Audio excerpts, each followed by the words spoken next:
काही नैसर्गिक आपत्तीचा कोणता व्हिडिओ नाही, तर सोलापूर महानगरपालिकेने धूमधडाक्यात चालवलेली जी मोहीम आहे त्या मोहीम अंतर्गत अतिक्रमण हटवण्यात आलेले दृश्य आहेत।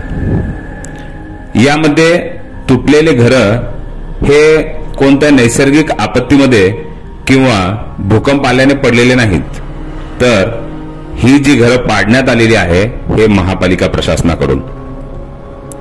ही कारवाई कितपत योग्य आहे, कितपत बरोबर आहे हे महापालिकेचे आयुक्तच याचं उत्तर व्यवस्थित देऊ शकतात।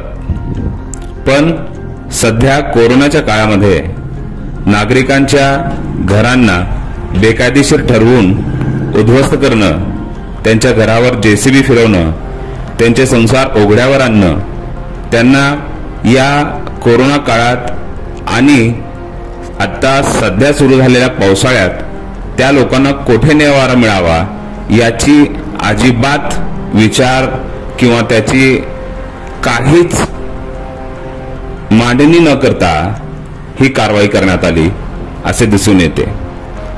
त्या ठिकाणावर गेल्यानंतर त्या गरीब लोकांचे हाल, त्यांचा उघड्यावर पडलेला संसार, त्यांच्या चेहऱ्यावरची वेदना, त्यांच्या डोळ्यातली अश्रू, त्यांची लहान मुलं आणि त्यांच्या सगळ्या अडचणी हे पाहून खरंच हा दृश्य मन हेलावून टाकणार आहे। तर कारवाई ही कायदेशीर जी योग्य असेल ती योग्य असेलच, पण याच काळात का? इंडियन टाइम्स न्यूज मध्ये आपल्या सर्वांचं स्वागत आहे। या ठिकाणी मी रिपोर्टर विश्वभूषण कांबळे आपल्या वस्ती या ठिकाणी जे बेघर झालेले, जे संसारिक करून राहणारे, जे मोलमजुरी करून हाताला जे मिळेल ते काम करत असणारे सर्व लोक, त्यांना अशी एक परिस्थिती आलेली आहे की महापालिकेने कुठला म्हणजे नोटीस दिली पण एवढे त्यांचे नाही का इथे येऊन पाहणी केली ना आयुक्त साहेबांनी वैयक्तिक येऊन, आणि आदेश दिल्या त्यांचे नाही का सर्व घरं उद्ध्वस्त करण्याचं काम महापालिकेने केलेलं आहे। अशा महापालिकेला जाब विचारण्यात येत आहे की अशा सर्व लोकांना तुम्ही बेघर करून या ठिकाणी सर्व लोकांना रस्त्यावर आणून या ठिकाणी का तुम्ही दुसरी महापालिका बांधणार आहे का, असं महापालिकेला आमचं एक प्रश्न आहे। आणि या सर्व ठिकाणी या ठिकाणी बघा, सर्व तुम्ही बघत आहेत, सर्व महिला या ठिकाणी, सर्व पुरुषांचे लहान लहान लेकरं सर्व या ठिकाणी येणे नाही का असं पावसामध्ये हे राहण्याचा 2 दिवस झाले याने रस्त्यावर इथं झोपत आहेत। या महिलांचे त्यांचं जाणून घेऊ त्यांच्यावर काय परिस्थिती आलेली आहे। कोण बोलतो?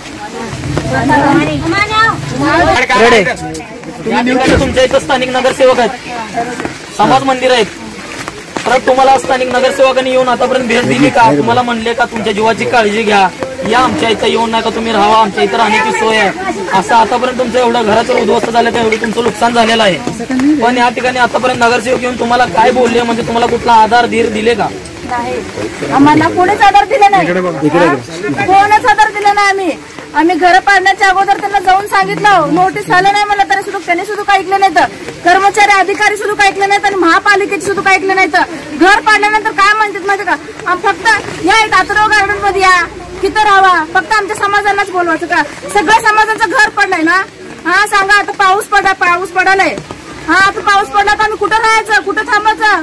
माझं लेकरू 11 महिन्याचं लेकरू आहे माहितीये का, 3 वर्षाचं बाळ आहे, असंच आम्हाला एकच खोली आहे, हा असं आम्ही कुठं राहायचं सांगा? रस्त्यावर लेकराला काय तर झालं तर बरं वाईट याची जबाबदारी कोण देणार?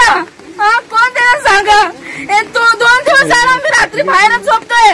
परवा दिवशी पण पावसात आधीच 2 वर्ष पण असंच 2 लेकरांना घेऊन झोपले मी, कोणी आम्हाला मदतीला आलं नाही, कोणी सुद्धा विचारलं नाही, कोणच आलं नाही, तिथं बी आलं नाही आणि इथं बी आलं नाही माहितीये का, कोणच आलं नाही आम्हाला विचारायला का कसं तुझं कसं चाललंय काय म्हणून।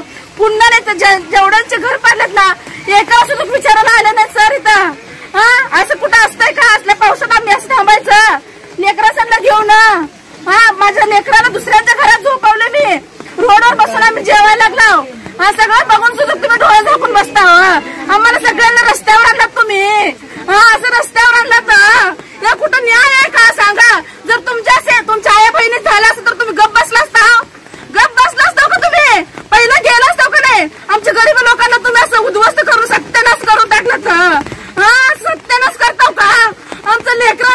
सगळ्याच ताटा दाखवू दे बघा तुम्हाला. आम्ही 2 दिवस झाला झोप येईना. आम्ही रात्री थंडीचं लेकरू माझं घेऊन झोपले. मी पलंगवर थंडीवर घेऊन झोपले माहितीये का. थंडीत मांडीवर घेऊन झोपले. माझा नवरा बाहेर झोपलाय. माझे भाऊ लोक बाहेर झोपले. तर कशासाठी असं करायचं. कुणी अर्ज केलाय. कुणी अर्ज केलाय त्यांनी या त्यांना विचारते. 40-50 वर्ष झालं. आताच पाऊस तुम्हाला अडवा यायला लागलाय. आम्ही घरात आला सुद्धा आम्ही हाताने काढलाव. संडास मधलं घू सगळं आलं तरी सुद्धा आम्ही काढलाव. माहितीये का. हाताने काढलाव. बादलीला टाकलाव आम्ही. माहितीये का. आम्ही एवढं करून सुद्धा केवढं वर्ष नाही. आताच आमचं घर पाडलं तुम्ही. आताच घर पाडायचं. आम्हाला नुसतं पोटात आग पडल्यासारखं झालंय. आम्हाला सगळ्यांना राहायला एकच खोले. सगळं गरीब लोक आहेत. गाडी लावणार आहेत. कोण बिगारी कामाला जाणार आहेत. आता सगळ्यांची कामं तुम्ही थांबवलात. सगळ्यांची कामं थांबवून तुम्ही बसवलात. तुम्हाला चांगलं दिसतंय का. चांगलं दिसतंय आम्हाला असं बसून. तुम्हाला छान वाटायला लागलं का. तुम्ही बिल्डिंग मध्ये चांगलं राहता हो.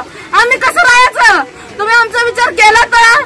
लेकरं कसं राहते तर कसं. आम्ही सकाळी उघड्यावर अंघोळ केलं. उघड्यावर इथं चूल करून चहा पिला आम्ही. माहितीये का. सगळे इथं लाकडं घेऊन चहा करून पाणी इथं उघड्यावर केलं. माहितीये का.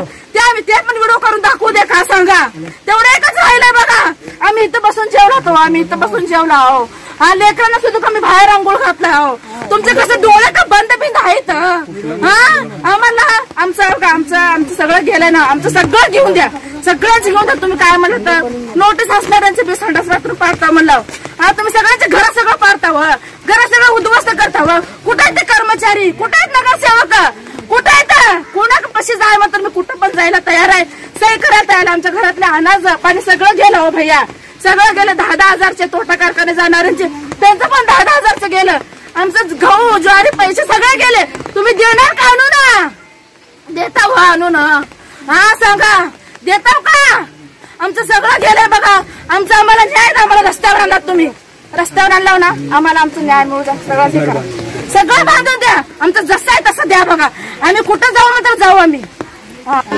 जिस दिन हमारे नल को पानी आया उस दिन सब जार लाइट से मार के पानी सब गिरे.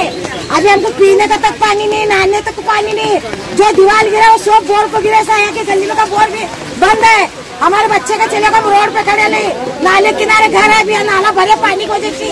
अभी तक कौन हमको पूछने नहीं बोलने नहीं है. वो क्या को नहीं पूछे अभी तक हमारे कोई न रहा. हमारे बच्चे को चले हम रास्ते पर रहे. अभी हम सद्या को नमाज रोड पर पढ़ता नहीं. बैठे तो बारिश का मौसम चालू आगे. अब क्या करने का इसका बोलो तुम. कौन तो है क्या गली में सब का मरे नगर सेवक है वो सब दुनिया छोड़ कुछ गए सब हमारे घर में आदमी नहीं. हमारे घर में बेटा नहीं. बच्चे हमारे को छोटे बच्चे लेके हम बैठे. अब हमारे कौन इंसाफ करने वाले. अब पानी नहीं पीने को खाने नहीं. हम 40 रुपए 50 रुपए जार पानी लेकर पी रहे हैं. खाना सुबह फारूक साहब की तरफ से हमको हमारे गली के लोग क्या पाते के ये खाना हम अब बीच खाना खाए नमाज पढ़े. बड़े है ऊपर खाना खा को नमाज पढ़े. बीच रोड पर हम बिस्तर बिछा को यहाँ तुम ऐसा कैसा अन्याय कर रहे हैं हमारे साथ में. सब घर पढ़ाने का रहा तो 4-6 घर पढ़ा को तुमको क्या मिलने वाला. तुम्हारा कुछ इसमें करोड़ों का फायदा रहा तो बोलो. हम जाते हैं ऐसे सब नगर सेवक अध्यक्ष आयुक्त तो सबके मेरे को विनती है. सबके साथ हम माँ भाना तुम्हारे ऊपर भरोसा रख के हम बैठे से जो करना है तुम करो. इंसाफ करो. हम भी तुम्हारे माँ भाना समझ के करो. जो हमारा नुकसान हुआ वो नुकसान की हमको भरपाई दो बस. और खाना पीना तो हम ना आया सो है आ रहे भी. सब छोकरे लोग भी मदद कर रहे. सब दिन ला के दे रहे हमको खाने पीने के लिए. रोड पे बैठ रहे रोड पे खा रहे. आज हम पतरे का शेड मार के मोहरी बना के आंग ना हम किसके घर पे जाने का. नाम को बिल्डिंग वाला बुला रहा ना नगर सेवक बुला रहा ना कोई भी बुला रहा. ये गली को 4 जन का हम बदनाम करके बोले तो 4 जन में एकला भी आके हमको पूछा नहीं बदनाम तुमको क्या तकलीफ है. चलो भाई घर गिरा है तुम किसका सुन के गिरा है किसके दबाव में गिरा है हमको मालूम नहीं. हमारे साथ क्या हम तुम्हारे साथ राजनीति करे. हमारे क्या गलत धंधा है क्या इधर. हमारी कुछ तुमको तकलीफ रही है अड़चन रही तो तुम बोलो कि भाई तुम्हारे ये अड़चन की वजह से हम तुम्हारे घर गिरा रहे. बोलो हमारी कुछ तकलीफ रही तो. हमारे मेंबर के साथ भी कुछ दुश्मनी नहीं ना मेंबर की हमारे साथ है कुछ. तो फिर ये कहीं क्या सर भाई बाथरूम गिरा तुम हमको क्या बोले. हम तुमको नोटिस दिखाने के बाद खाली तुम्हारे शौचालय गिराने वाले हैं. हम अन्ना के पास गए. अन्ना तुम्हारे हाथ जोड़ते हूँ हमारे घर गिराते करके बोले तो तुम क्या कहा मैं नहीं आ सकता वहाँ. मेरी पदवी जाएंगी मेरे को अटक करेंगे. फिर तुम गली में रहोगे फायदा क्या है. नोटिस आने के बाद भी हम भरोसा अन्ना पर करे. हम बाकी किसके ऊपर नहीं करे. इसके पहले भी नोटिस हम उनको दिया ऐसा ये गलत कर रहे तुम। कितने हम 100-150 जन हम कहाँ रहने वाले, बुलाने वाले 1-2 जन को बुलाते कोरोना काल में, 100 जन को कौन किसी को बुलाता नहीं है। क्या ये इंसाफ है? टाइम कैसा है? ये सब तुम देखो हमारा हालत है, फिर तुम बात करो। और मेरी सबसे निवेदन है, सब जना मिलके हमारा कुछ तो इंसाफ करो।